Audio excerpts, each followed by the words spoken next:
wonderful too. জমিতে দাদা আপনার পরিচয়টা একটু বলেন। আমার নাম সুরঞ্জিত রায়, বাড়ি চরবানির উত্তরপাড়া, উপজেলা চিতলমারি। আচ্ছা দাদা, আমরা যে টমেটোর ঘিরে দাঁড়ায় আছি, এই টমেটো জাতের নামটা এবং কোম্পানির নামটা একটু বলবেন? এটার নাম হলো আপনার এগ্রিকোলা কোম্পানির ওয়ান্ডারফুল 2। আচ্ছা, এগ্রিকোলা কোম্পানির ওয়ান্ডারফুল 2। আচ্ছা দাদা, যে জমিতে দাঁড়ায় আছি এবং আপনার আশেপাশে অসংখ্য টমেটো বাগান আছে এবং অসংখ্য চাষিও আছে।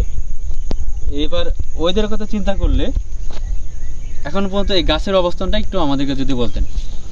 এখন এই আবহাওয়ার মধ্যে বলতে গেলে কি, মানে যে লাগাই নাই তার কিছু গাছ অন্তত লাগাইয়া দেখা উচিত যে এটা কেমন। তা আমার কাছে এটা এই বৈরী আবহাওয়ার মধ্যে মানে প্রচন্ড, এবার হলো যে বর্ষা গেছে এরকম বর্ষা আমি চাষের ইসে পাই নাই, চাষে পান নাই। তা এই অবস্থার মধ্যে গাছ কিন্তু সবাই কম বেশি দেখতে আসে। আচ্ছা, আর কেন দেখতে আসে দাদা, কেন দেখতে আসে?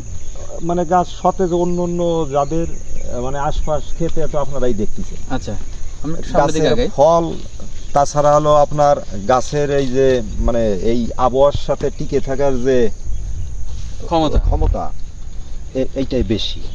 আচ্ছা দাদা, টমেটো তো অ্যাকচুয়ালি শীতের একটা ফসল, আপনারা আগাম চাষ করছেন এবং কোনো বছর এরকম বিরূপ আবহাওয়া তৈরি হয় না।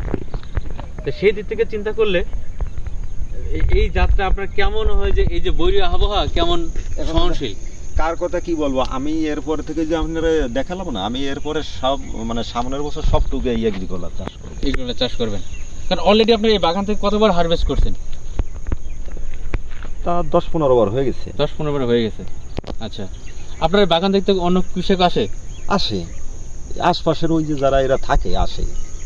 আচ্ছা, সর্বোপরি একটা প্রশ্ন আপনার কাছে, এই জাতের চিন্তা করে, এই আবহাওয়ার চিন্তা করে, সর্বাধিক যে আপনার অতিরিক্ত বৃষ্টি চলে গেল, অতিরিক্ত খরা চলতেছে, সব মিলিয়ে এই টমেটোকে জাতটাকে আপনাকে কৃষকের এই পর্যায়ে চাষের উপযোগী বলে আপনি মনে করেন? এবং আপনি যেটা 100 বার, কারণ কি গাছের যে আবহাওয়ার যে পরিবেশ, তাতে অন্য গাছ হলে মনে হয় এই আবহাওয়ায় টেকতো না। ধন্যবাদ দাদা আপনাকে।